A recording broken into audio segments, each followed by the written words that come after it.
Good afternoon, NAHRO. Please welcome to the stage NAHRO CEO, Mark Thiele. Good afternoon. I'm not going to try to do George again. That's too hard. You did hear early this morning, we talked a little bit about the letter that we sent HUD. We had a very productive conversation. We heard that the GDAS announced that HUD is going to step back as regards the changes on the ACC. I want to see you clapping.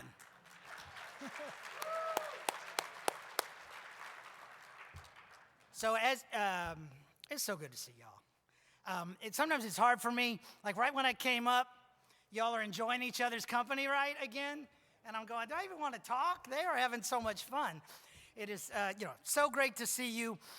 Of course, we'd not be able to deliver, as I mentioned this morning, the type of program that we do without Yardi, without Allergy Technologies, without Equifax, without the outstanding Fort Wayne Housing Authority, without the Housing Authority City of Austin, and without the Jewels of Oakland, Oakland Housing Authority. Clap.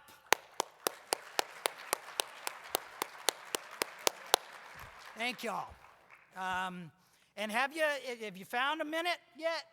I understand there's cherry blossoms on the property.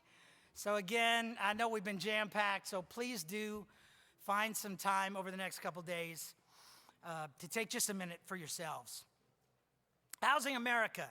In 2007, NAHRO created the Housing America campaign to raise national awareness about the critical role that affordable housing programs play in building and sustaining healthy communities nationwide, right? And you've probably heard me say before, NAHRO is the oldest, right? 1933, this is our 90th year. The largest, 19,500 members, and our members serve the most affordable housing association in the country. And serve the most goes quickly like this. Not everybody's heard this. Many of you have. 3 million households, 8 million individuals. So I've been priming you for like a year on this, so you should know the answer, be able to shout it out. So the Hauser math on 3 million, 8 million means we serve whom? Some people say families first, but most of you got it right. Children, right? We serve the future. That means you do the most important job in the world, every day, never stopping. It has been a NAHRO tradition to celebrate our outstanding youth together in these halls. And we have been unable to do that because we've not been together for several years other than San Diego, right? So, by way of priming, let me bring to the stage Chair Anna Judge of the Housing America campaign. Do you know she is a gift? I had the opportunity to be with her in St. Paul when all of her colleagues were celebrating her absolute awesomeness. The Anna Judge, y'all. Clapping. Thanks, Mark. Thank you. Well, thanks, Mark. I don't deserve any of that, but it has been my absolute pleasure chairing this committee this year. This is the first time in 3 years that we've been able to bring the winner of the poster contest here to DC. I had the absolute pleasure of spending my lunch today with a beautiful young lady and her mother, getting to know her, I called her my mini-me as we made it through lunch. We learned a lot about each other. Drawing is just one of her many talents. She also crochets, she sings, she writes poems. Her mom told me she used to go in front of church when it wasn't appropriate and ballet dance when they were singing. This kid blew my mind. I don't know any other child her age that is as mature as she is.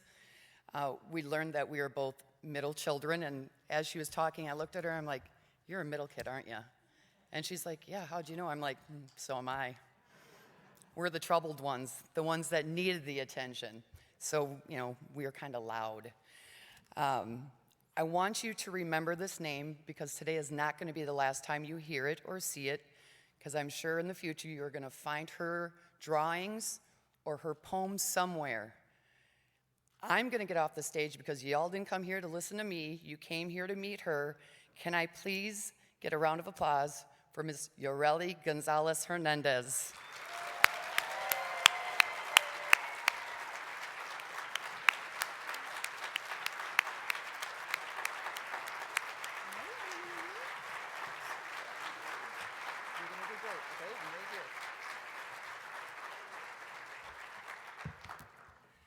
As my future me said, my name is Yareli Aricet Ciclali Gonzalez Hernandez, and I'm here from the state of Illinois. I'd like to thank NAHRO for bringing me all the way out here today and for providing me with the house. I also want to thank my mom, my grandma, and my siblings for making that house a home.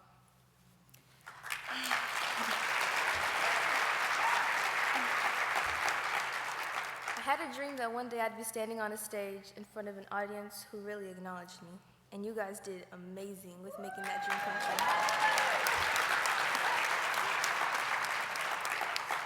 true. Over the last 2 or 3 years, things have been difficult for us, for all of us really. But in the famous words of Martin Luther King Jr., out of the mountain of despair, a stone of hope. In that stone, that poster turned into this. All of this. Thank you so much for this opportunity.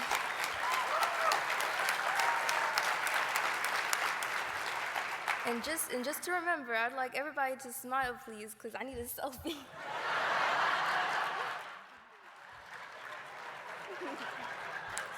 Thank you.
The why we do what we do. Come on now, young lady.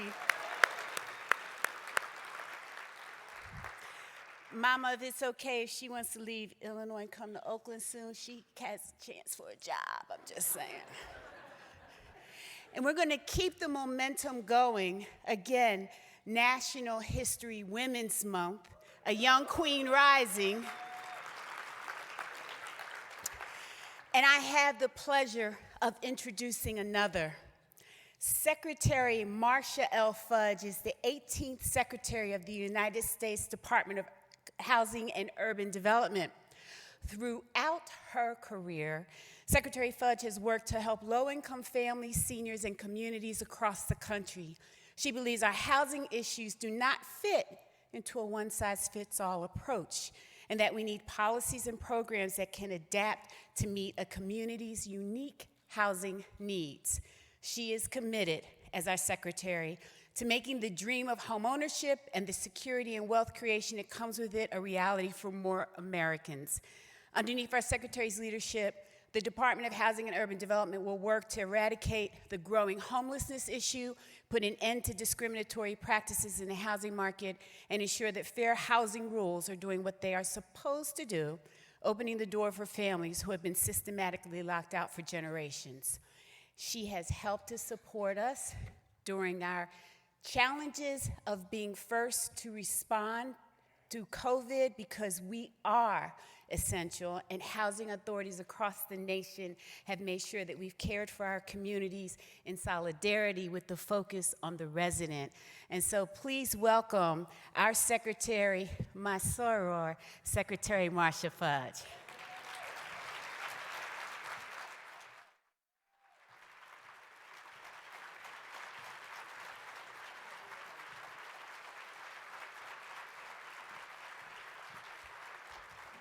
Thank you very, very much. Sister Wells, thank you as well for the introduction. And I just want to thank your entire leadership for allowing me to come and spend a little time with you this afternoon. It's a pleasure to join you as you kick off your 90th anniversary celebration by doing what you do best, which is advocating for strong and sustainable communities throughout the country. HUD is glad to have housers on our side, and especially a former NAHRO leader serving as our Deputy Secretary, Deputy Secretary Todman. We thank you for all you do and all you have done for the past 9 decades, and especially since the onset of the pandemic. You are some of HUD's strongest partners, and I'm glad to be here to reinforce our commitment to working with you to ensure that the people of this country have access to safe, stable housing, and I am grateful for your partnership. I'm especially pleased to be following Mrs. Jareli Gonzalez and her mom, Mariana Gonzalez. Mom, you should be very, very proud of your daughter. I know my mother is very proud of me. To the point that she is embarrassing. You know, I mean, you all have those kind of mothers. They always want to say, my daughter this, my daughter that. That's my mother. 92 years going strong. Yorella, your drawing inspired me just as it has inspired all of the people and the leaders who are in this room. Because when you talked about what home means, I really thought about myself. You know, I was a kid that didn't even know I was poor when I was growing up. Because in my mind, I had everything I needed. I had a place that was free from judgment, a place where I was supported and loved. And it didn't much matter what else was going on around me. You know, I lived in one of those houses where it was a big, old, raggedy 2-family house. And on one side of the house was my great-grandparents, my aunt and uncle, their 6 children, and my grandmother's brother. On our side of the house was my grandparents, my mother, my brother and I, my aunt, her 3 kids, and on both sides, whoever moved up from the South came and stayed at our house. So I have a lot of people in my family that I didn't know till I was grown, were not my real aunts or uncles, just people that I grew up with. So I grew up in an environment that made me feel like I could do anything. That if I just worked hard, I would succeed. So Yorella, you just keep doing what you are doing. Keep believing in the value of home. Because as HUD Secretary, it is my responsibility to make sure that people across this country, like the Gonzalez family, have access to the same sense of security I grew up with. President Biden believes very much as I do that housing sets the foundation for everything else in our lives. Everyone in this country deserves to live in safe and stable housing. Every child born in America deserves access to opportunities that will help them grow and thrive. Unfortunately, most of the children that I represent are what I call children that were born behind the starting line of life. And it is our responsibility to get them caught up. So I want to be sure that their futures are better than the futures that we expect for them to have because of their zip codes. Because their future also is tied very, very closely to the future of the economy of this country. We all depend on them. And that is why every single day, HUD works to bring people home, to safe and stable and affordable homes, to diverse and vibrant communities. The historic investments in the President's budget for 2024 will give HUD and in turn all of you the tools you need to better the lives of the people we serve. I never lose sight of the fact that that is what I do. I serve people, and I am proud to do that.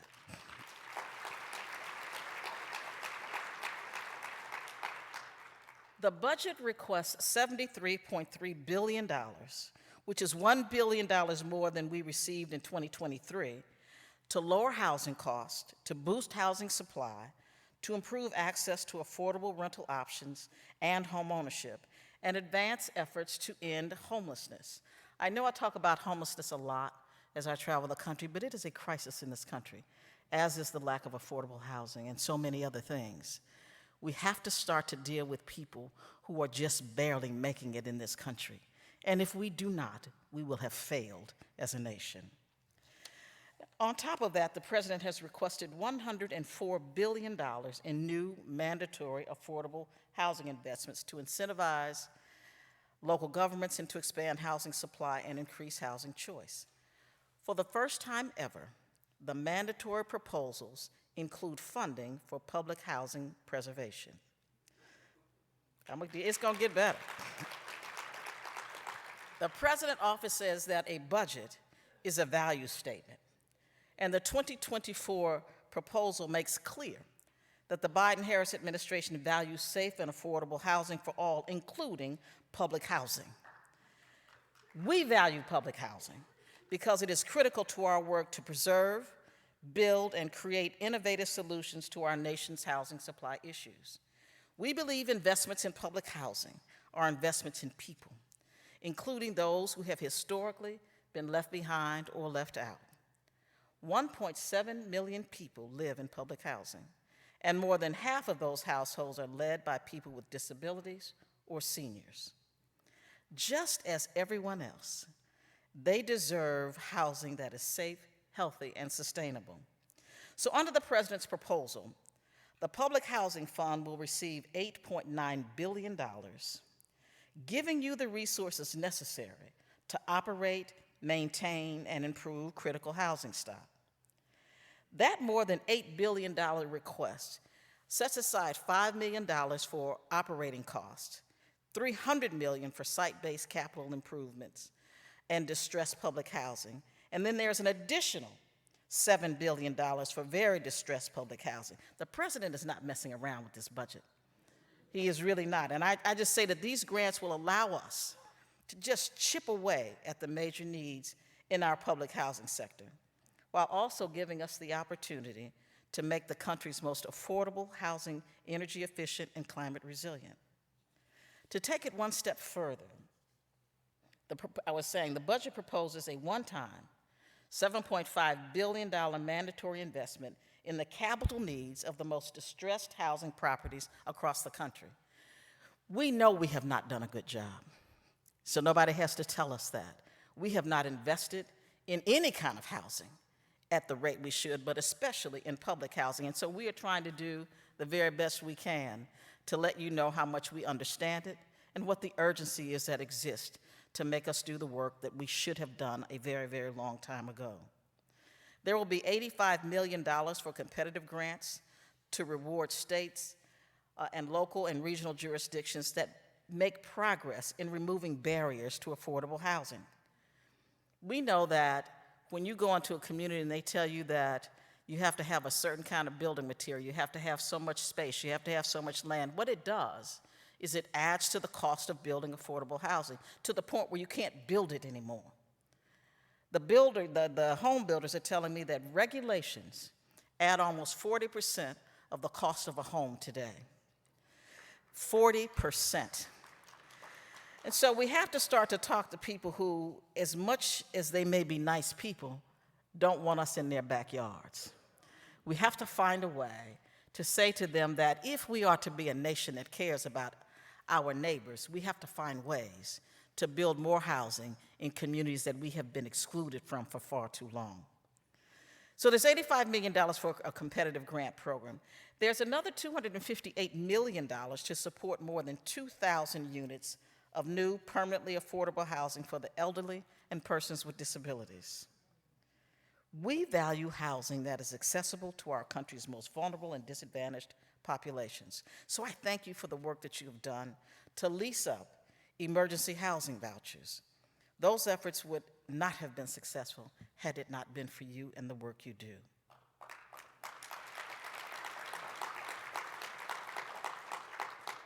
More than 2.3 million low-income families have rental assistance that allows them to obtain housing in the private market thanks to housing choice vouchers.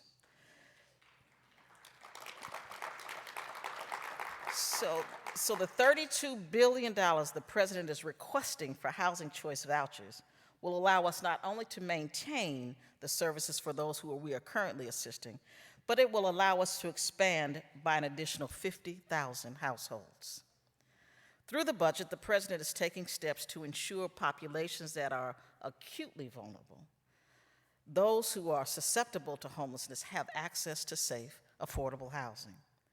The budget provides $9 billion over the next 10 years to provide a housing voucher for all youth aging out of foster care. And yes, that's worth clapping for. And $13 billion to expand rental assistance for extremely low-income veteran families. But I do want you to know that since 2020, there has been an 11% drop in veteran homelessness. Your work with VA medical centers made that happen. Thank you for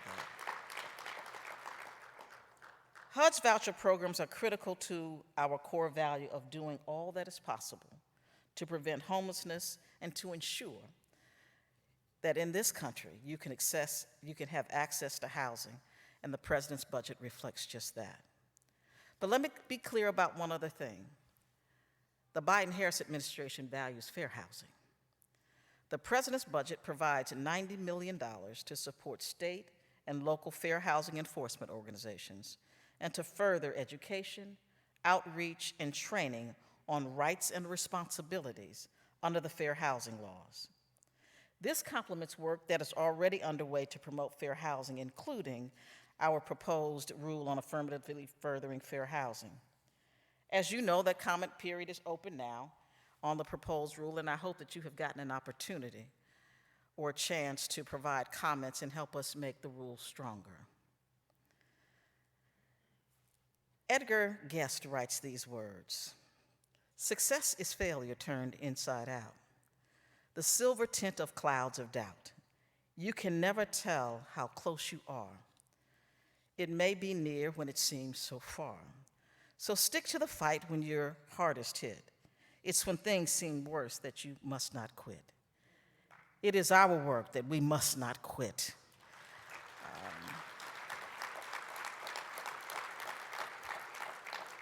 The entire administration is grateful for the work you are doing to help families. We know we have asked a lot of you over the last few years. We've made some significant changes pretty quickly while leaning on you in a challenging time for this entire nation. The president and the vice president understand the urgency of the problems you are facing. Teams like ours, which in your instance is going to be led by our Deputy Secretary, are here to work through your concerns, and we are happy to talk with you. But the Biden-Harris administration is calling on Congress to fully fund HUD's request as part of the president's budget. This administration values the people we serve, and we know that a strong partnership with PHAs and housing leaders is essential to our goal of ensuring our help can reach those who need it most. There are some who no longer believe in public housing or its promise. I am not one of those people.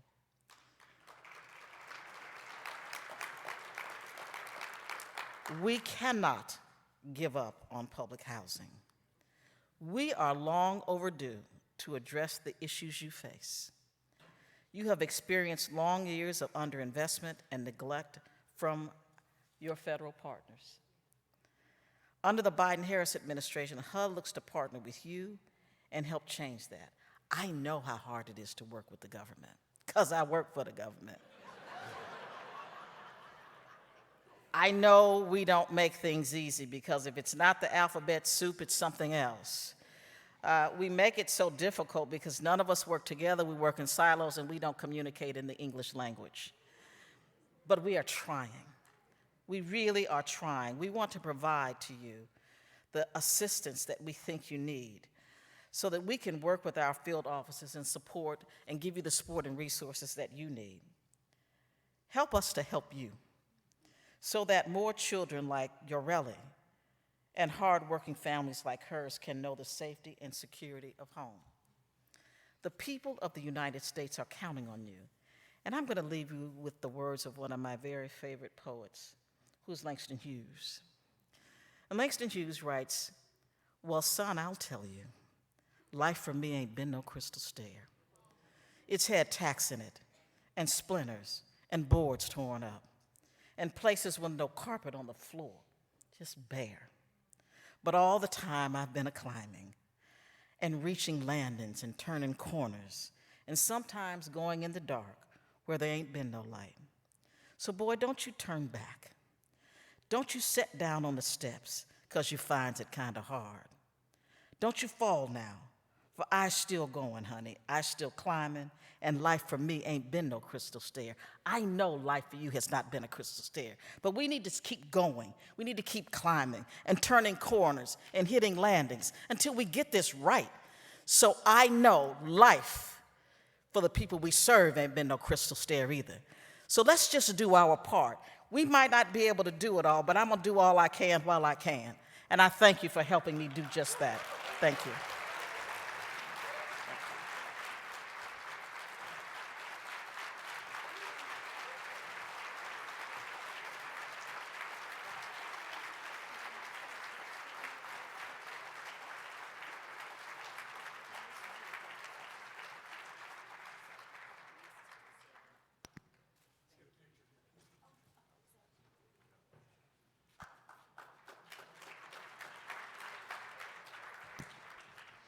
Please welcome to the stage, Chair of the Nominating and Election Committee, Diane Cohen.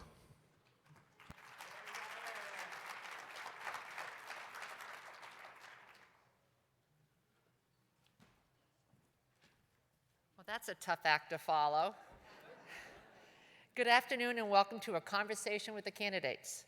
I'm Diane Cohen, Chair of the National NAHRO Nominating and Election Committee, which has oversight responsibility for the election of NAHRO President and Senior Vice President.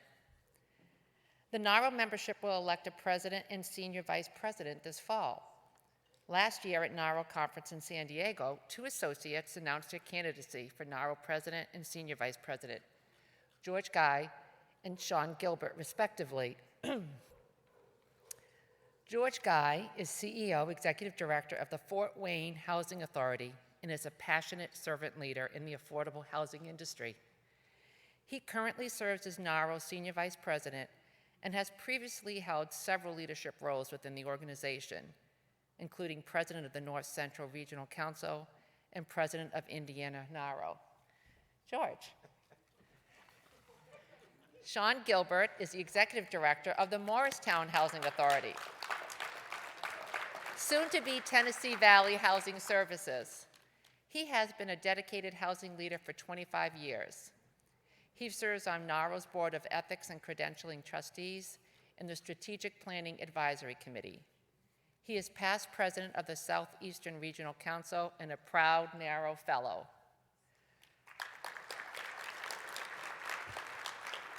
We are honored to have an esteemed NAHRO Fellow and past president moderate today's conversation, Sunny Shaw, Executive Director of the Twin Falls and Jerome Housing Authorities in Idaho. Sunny, okay.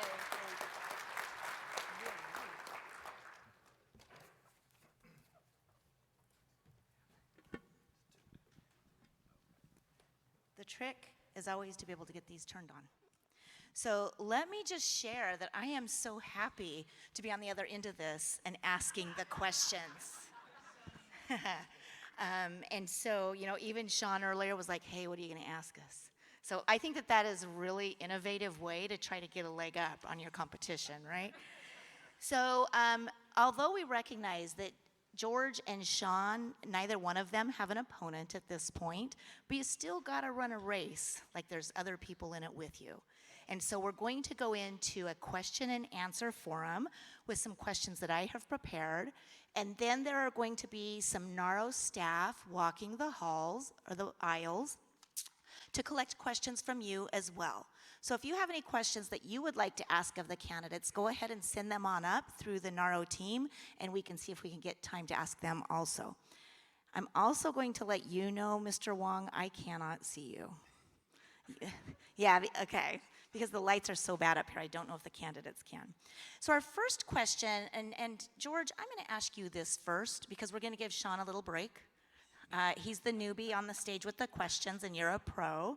So because NAHRO is comprised of so many different types of agencies, different sizes, different programs, could you talk about your experience working with diverse programs and diverse agencies, and how you think this experience strengthens your leadership skill set for your position? Thank you, Madam Past President Shaw. Well, I've had the unique experience of working in diverse communities. I'll just talk a little bit about what we do now. I have the opportunity to be a managing agent, which allows me to be the executive director of a small housing authority called Decatur Housing Authority in Indiana. It's adjacent to Fort Wayne.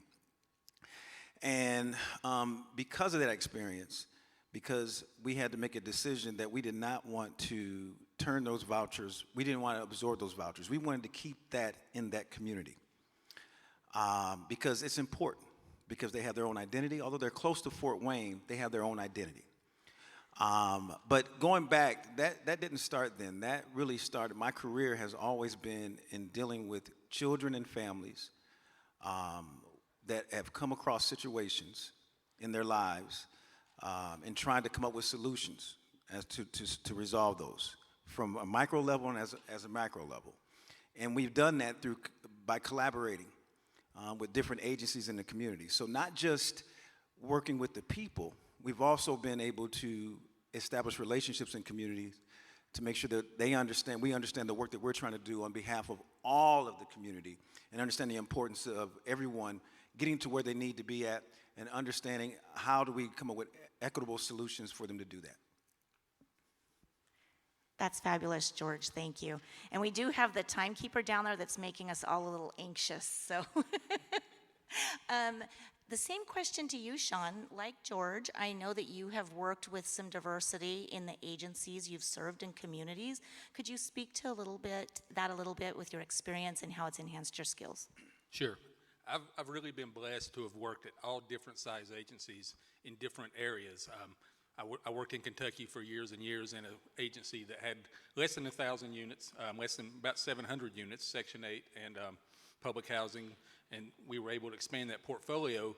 But what was even more interesting was right after that I went to Knoxville, Tennessee, where we had a very large urban agency that was definitely heading in a different direction, that needed to focus on redeveloping its properties, bringing services into our properties. It was at that time when there was a disinvestment everywhere, and we realized we had to find a way to make sure that our people were getting the services, and more importantly, the homes that they deserved. Every one of our people deserves a good place to live, a place to call home. So at that time, HUD was going through the RAD program and introducing it, and so we jumped in full force, whether it was tax credits or whether it was FHA loans, to make sure that these individuals had a place to call home that they could be proud of. So before I left, we'd done 19 RAD closings, redeveloped 90% of our portfolio, and it was just one of the most, it was as much a blessing to me as it was to them. Wonderful. Both of you have great experience with various types of agencies. So now we figured that Sean is a pro, so we're going to let him answer this one first. As you both know, DEI is one of the goals in NAHRO's strategic plan. Please share ways that you have worked to improve DEI in your agency and or your community, and build on that with things you can do in NAHRO in 90 seconds. Okay, that's the hardest part. Some of the areas where I lived in were not always diverse, the population as a whole. So we had to reach out and expand where we were advertising and where we were casting our net to. So we would do that.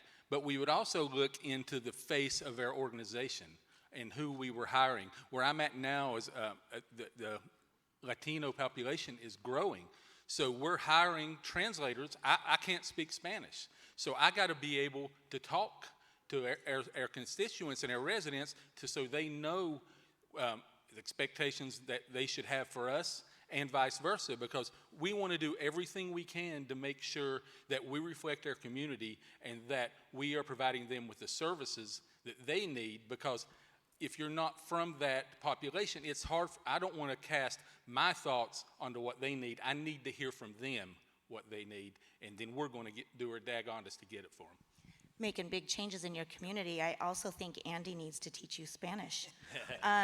George, same question about DEI. Yeah, I've been committed to, because we never are perfect when it comes to DEI, so let me start there.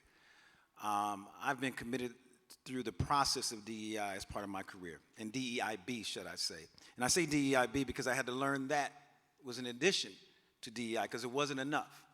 And so in our agency, we developed a DEIB statement to go along in our personnel handbook to show our effort, not just to the people that we work for every day, which is the people, our customers, but also the people that work within the organization. I'm here because I had an opportunity to be included, okay? I was able to sit in spaces that sometimes a lot of people didn't look like me. But I also had the support of others that made me understand how important that was.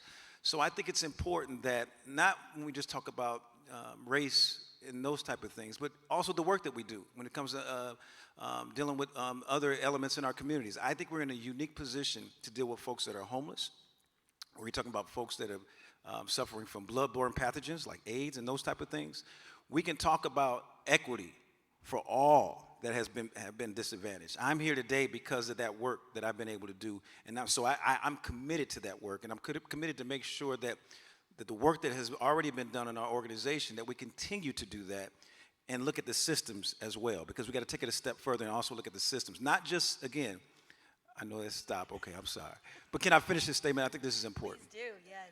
Because I think that when we talk about equity, we always talk about race and gender, sexuality. We talk about a lot of different things.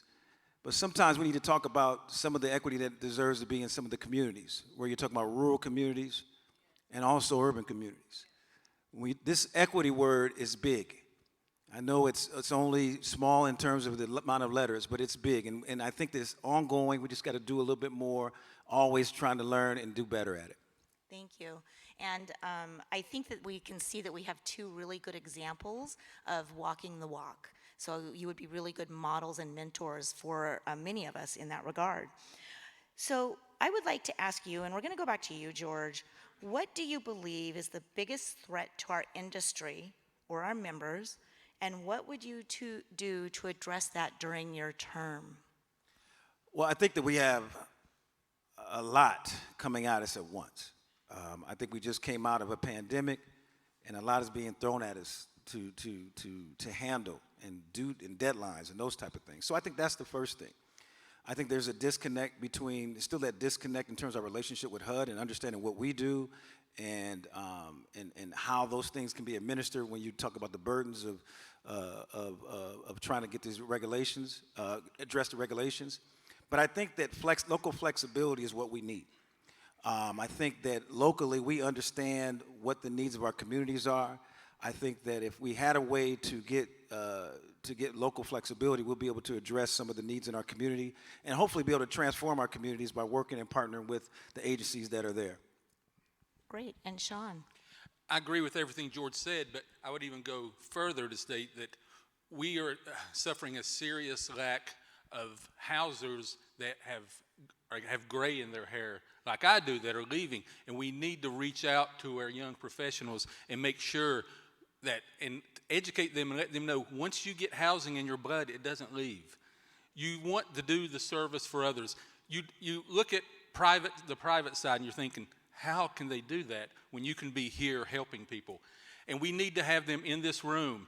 COVID was a disservice to the industry in the fact that so many people left the industry and the new ones that came in weren't getting the services because we weren't having these conferences. We weren't having the leaders handing it off and bringing them to these conferences and bringing them to the services that they deserve, that they can then take back to their residents and their communities. So we got to find a way to cross that bridge and get these young professionals back, because in 10, 15, 20 years when we're not here, this industry is still going to be here. We're still going to have people that need safe, decent, sanitary housing. That's not going to change, and they're going to need our services. So we got to make sure that we find that and bridge that gap. If you're sitting in here and you're a first-time attendee, come see us. We want to plug in with you. You're the future. You will be sitting up here. I remember years ago I was in the very first 40 under 40 class at CERC. Now I'm here, and I'll be the first one to graduate through that program, assuming I win.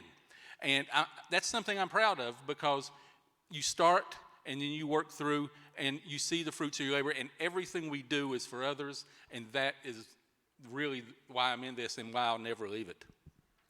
Well, he's never leaving, folks, so we've got that promise. So I'm going to piggyback on that, because you actually just segued into one of my other questions, talking about the gray tsunami and folks who are retiring. Some of those who mentored us are retiring. So we have this new generation of leaders coming in as executive directors who have not been connected to NAHRO. How will you work to help connect us to those leaders? Just one or two ideas that have gone through your brain on that. This has already started due to the current Madam President and the former Madam President. We're analyzing how we are structured now so that we have that line of communication that's going back and forth. You know, I'm a proud NAHRO fellow. If you're one of the questions, what's your proudest moment? That's my proudest moment, in the fact that that's an accumulation of a lifetime of doing this. But we need to use the fellows and utilize them and have them in the community and saying at every conference, you're a young professional. We want to talk to you. And we're going to reach and we're going to raise the waters. And we're going to raise, when that water raises, it's raising their boats, but it's raising everybody in the industry's boat. So we got to make sure that we're reaching out. If it's technology, we can do Zoom meetings with these individuals.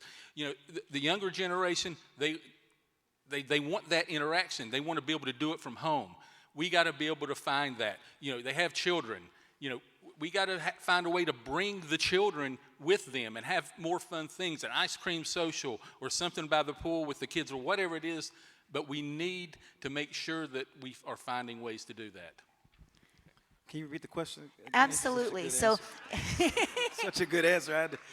I know you've been thinking about this, Mr. Senior Vice President. So as we have this gray tsunami and a lot of individuals retiring from leadership positions, how do you intend to help the organization reach those new leaders and connect them to NAHRO? Sure. And I think that's a good question.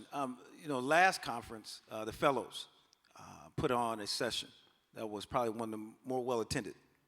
It was for new executive directors. I think that's how we start. I think every conference we have to have a session for folks that are new to that leadership position, have a place where they can vent, talk, and also be inspired to do the work. But I also think we got to take it a step further. I think that we also have to think about not just the new folks that are coming in, even some of the current EDs, and nurture the talent that we have and show them, right, that, you know, we give them the tools and resources necessary to lead our organization. It's not what it used to be in terms of leading just a housing authority and managing vouchers and doing 5/8. It's about people. And we have to be able to inspire our folks that are coming up. We also, there's a such thing called quiet hire, right? When we think about folks that are retired, some of you may be familiar with that. And that's talking about growing the talent within our current infrastructure as well, creating opportunities within our organizations for folks to grow. as current leaders, we're challenged with that. So I want to create or help our professional development with the minds of those that are in this room.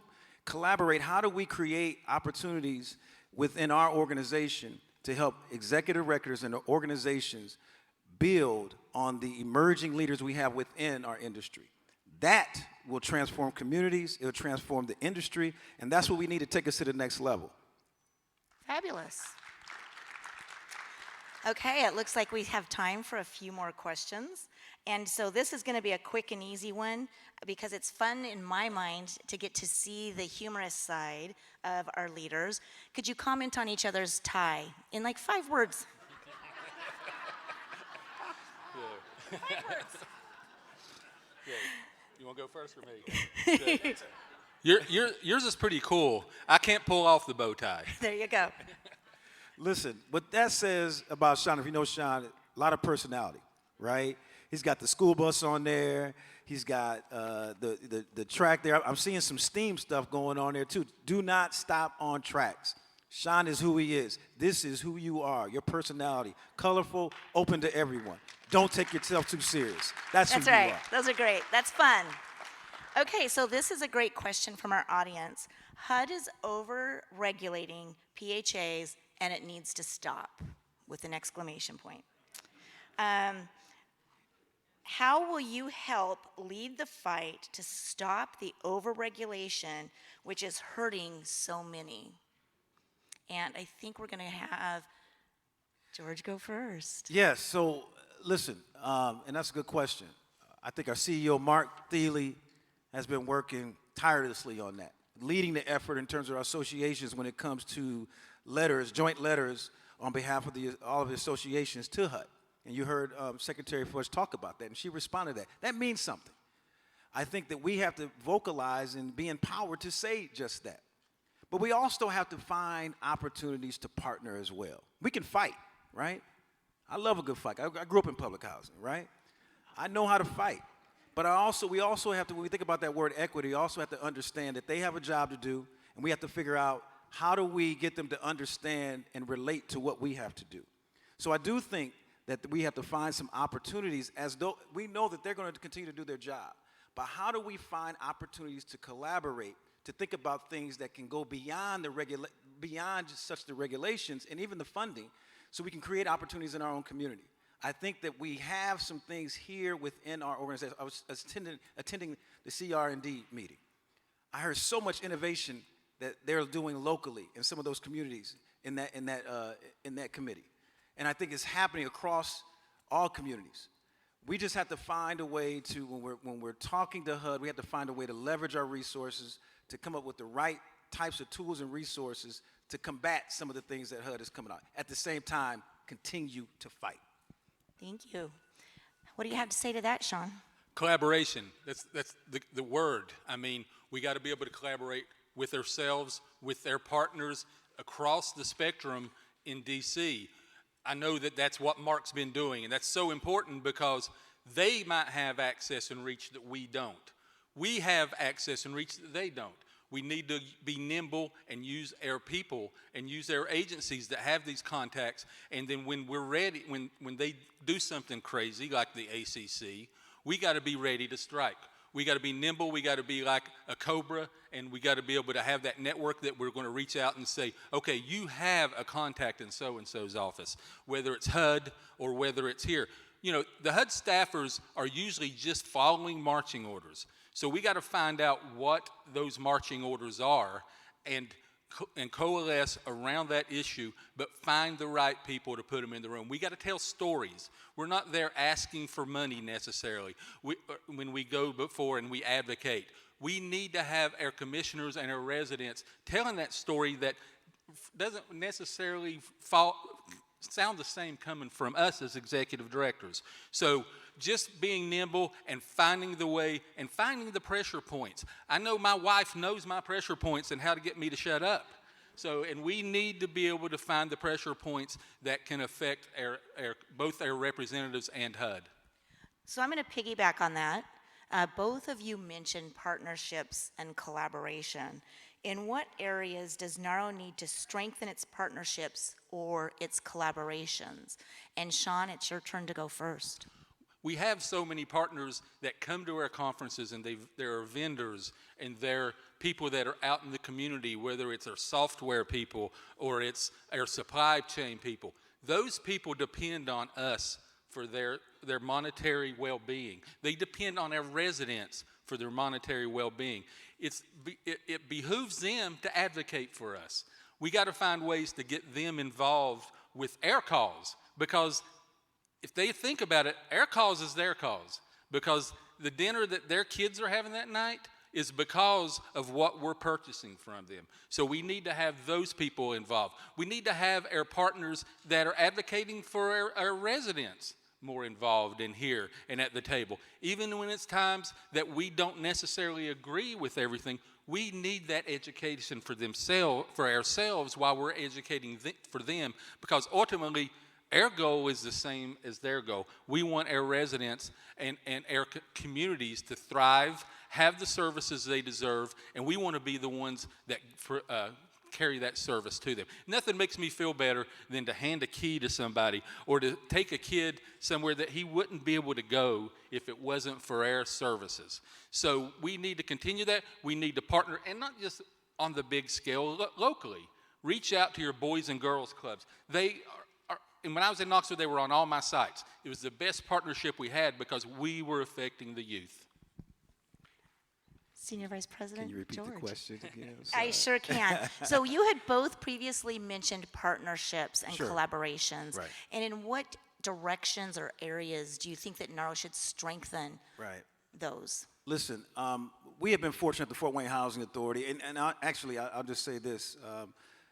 In my career, I've gotten where I'm at in terms of working in communities because of collaboration. Because I think I tried to understand where the resources lie for the folks that we're working for. And that's kind of what kind of my purpose is in doing this right here, because I believe in all of our communities there's opportunities for this. I do believe NAHRO, because it's the biggest organization and the most diverse organization, and some of the challenges that we're faced with are a little bit unique from one community to the next. But I do think that we're a national association. How come we don't have a partnership with the Urban League? How come we don't have a partnership with the NEA, National Education Association? How come we're not partnering and talking to the Department of Human Services? How come we don't have a partnership with institutions, particularly HBCUs, to ensure that we may be able to get some talent in terms of an internship program across the country? There are opportunities for partnerships, for conversations, to get inside rooms, to build these coalitions, if you will, because we have a big platform, and a lot of folks respect the work that we do in our communities. So there are a lot of opportunities for collaboration. I would agree. I would absolutely agree. Because I can't see them well. Absolutely. Are we done? Okay. So with that, I'm going to allow each one of you 90 seconds to conclude our forum and speak to your members. You want me to start? Okay, good. First, I want to say something I didn't say before when we talked about what do we need to do in terms of HUD. I want to give a shout out to our staff here at NAHRO. If you haven't heard already, the ACC thing that we were dealing with, it was because of the work and the leadership of Mark Thiele and the NAHRO team that got that done. So let's give them a round of applause. I should have mentioned that by being courageous. Listen, Matt Desmond asked a question, and he said, and I want to make sure I get this right, and it touched me. How many great minds, and I'm summarizing, how many great minds has poverty prevented from being great? As I said, I grew up in public housing. I can answer that question. I got friends that poverty prevented them from being great. Too many. Dreams deferred. That's why I'm here. That's why I've chosen the career that I've chosen to do in serving leadership. I think NAHRO is unique, as I just said. It's a platform. to help you and I advocate, educate, and even teach us what legislation means, right? In terms of how to do that and how this thing works. I think we all, as servant leaders, have there's a lot of unique, great minds in this room. And I think we got a lot of human resource that we can collaborate to resolve, to make sure that we're nurturing those minds of those individuals that he talked about. I believe that. That's why I'm here. I believe that we can change every family, but not just that, every community one at a time. I'm a dreamer, folks. I believe that this is our moment. So I ask that you consider casting your vote, not just casting the vote, but working with us. Because it ain't gonna get done in 2 years. We can build off the work of others to continue to just be great, but we gotta be bold and be bigger than the moment. Thank you, and I look forward to working with you and keep inspiring me in the work that you're doing every day.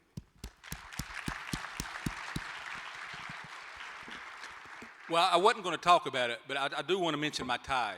This tie was my father's tie. My father was a lifelong railroad. Where I grew up, you either did drugs or you worked in the railroad in the coal mines. So my dad worked in the railroad for over 40 years. My family and my faith and the service to others we do here are my inspiration and why I do what I do. So I wear this tie because I'm basing our campaign on STEAM, and STEAM is energy, STEAM is the direction, and we need to maintain the direction we're on. I think that NAHRO has found its footing. Mark coming on has been great. We know where we're going. We know what we need to do. We just need to keep going. I need to follow. My dad was a big quote guy, and that's why I'm a nerdy quote guy. I remember whenever I would do something, it would be a semifinal baseball game. It'd be the day I graduated high school. And he would look at me and say things like, "You're here now, but don't stop going." This is a journey. We got to keep going. He was always inspiring me to go on. So I do this for our residents. I do it for my family. I do it for families across the nation, because our communities are what we're going to leave them, and they're what we're going to make out of them. So, I had to tell the story of my tie. So this is the only tie I have that was my dad's. It was actually from my uncle that gave it to him years ago. So it's railroad tracks and it's direction. And we're going to have railroad tracks as we move forward. George is on a train moving forward, pulling his, Patricia's driving the train now. So I'm the caboose maybe at some point. But we're going to keep driving the train forward, and we're going to make you guys proud, and we're going to do it in the most effective way that we can. Thank you.